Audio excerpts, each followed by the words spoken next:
Mes amis, comme vous le savez depuis la semaine dernière, nous sommes confrontés à un problème sémantique considérable puisque Marine Le Pen a annoncé qu'elle poursuivrait devant les tribunaux toute personne qui qualifierait publiquement le Front National de parti d'extrême droite, ce qu'elle estime diffamatoire et injurieux. Rien que ça, c'est déjà une bonne nouvelle. Je veux dire que Marine Le Pen considère que le qualificatif d'extrême droite est injurieux. Ce louable début de prise de conscience mérite assurément qu'on l'encourage en évitant autant que possible de heurter la sensibilité naissante de Marine au caractère infamant que recouvre un tel positionnement sur l'échiquier politique. Moyennant quoi, dorénavant, je m'interdirai en toutes circonstances, et je vous encourage à faire de même, d'affliger le Front National de cette dégradante étiquette. Tu es bien gentil, mon cher Didier, vous entends-je m'interpeller affectueusement derrière votre écran d'ordinateur, mais si on ne peut pas dire que c'est un parti d'extrême droite, comment va-t-on le qualifier ? À quels adjectifs aurons-nous droit pour ne pas risquer de faire de la peine à la délicieuse Marine ? Je vous répondrai que nous avons l'embarras du choix compte tenu de la grande diversité d'influences dont a bénéficié le Front National depuis sa création en 1972. Une création que l'on doit notamment aux dirigeants du mouvement Ordre Nouveau qui se réclamaient haut et fort du MSI italien regroupant les nostalgiques de Mussolini. D'ailleurs, le logo tricolore du FN est la copie conforme de celui du MSI avec du bleu à la place du vert. Mussolini étant l'inventeur du fascisme, on peut donc dire que le Front National est un parti fasciste. Oui, mais attention, n'allez-vous pas manquer de me signaler.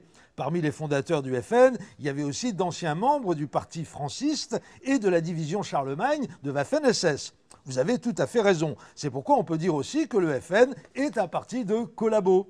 Et les anciens de l'OS, allez-vous vous empresser d'ajouter pour essayer de m'embarrasser? Eux aussi, ils étaient de la fête. J'allais en parler. Donc on peut aussi dire que le FN est un parti de factieux, de terroristes et d'assassins de femmes et d'enfants innocents.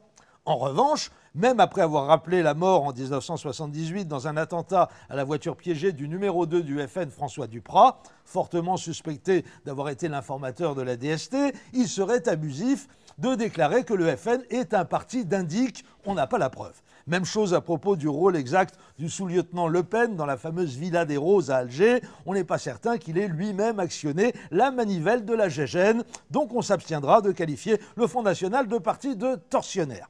Par contre, on n'a aucun doute sur la manière dont s'y est pris Jean-Marie Le Pen pour devenir multimillionnaire, propriétaire d'un château à Saint-Cloud et roulant en Rolls, par la captation d'héritage de sympathisants séniles ou en état de faiblesse, principalement le malheureux héritier des ciments Lambert, au chevet duquel le très compatissant Jean-Marie envoya sa très blonde épouse de l'époque et future playmate du magazine Playboy pour qu'elle l'assiste de ses soins attentifs dans son agonie et surtout pendant la rédaction de son testament. Moyennant quoi, on peut dire sans risquer de se tromper que le FN est un parti de macro. Après avoir rappelé la mort d'un gamin comorien de 18 ans tué d'une balle dans le dos par un colleur d'affiches du front ou le meurtre d'un Marocain jeté dans la Seine par des skinheads sortant de la manif annuelle des lepénistes à la gloire de Jeanne d'Arc, je serais tenté d'en conclure que le FN est un parti d'assassins. Mais je l'ai déjà signalé à propos de l'OS, donc je ne vais pas le répéter, ça serait déplacé.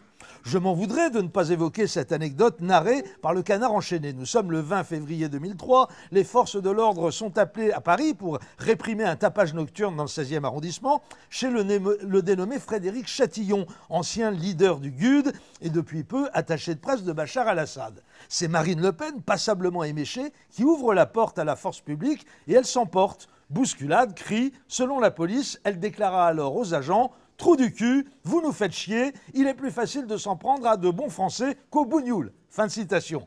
Une citation qui nous autorisera donc à désigner le FN comme un parti d'ivrogne, qui plus est raciste. Ah oui, j'allais oublier, en janvier 2012, en pleine campagne présidentielle, Marine a été signalée en train de danser une valse à Vienne avec des membres d'une association dont les statuts prévoient explicitement qu'elle n'est pas accessible aux juifs. Les juifs, ça vous dit rien? Mais si, enfin, du rafour crématoire, le détail de l'histoire, dont vous pouvez ajouter parti antisémite. Voilà. Je pense qu'on a bien fait le tour de ce casse-tête sémantique et démontré qu'on peut très bien s'abstenir de s'exposer à un procès de Marine Le Pen sans risquer pour autant de tomber en panne d'adjectifs dotés d'un réel pouvoir descriptif. Donc n'oubliez pas, le FN est un parti fasciste, de collabos, de terroristes, d'assassins, éventuellement aussi d'indiques et de tortionnaires, mais on n'a pas les preuves, de macros, de racketteurs de petits vieux, d'ivrognes racistes, d'antisémites, mais certainement pas d'extrême droite. À lundi.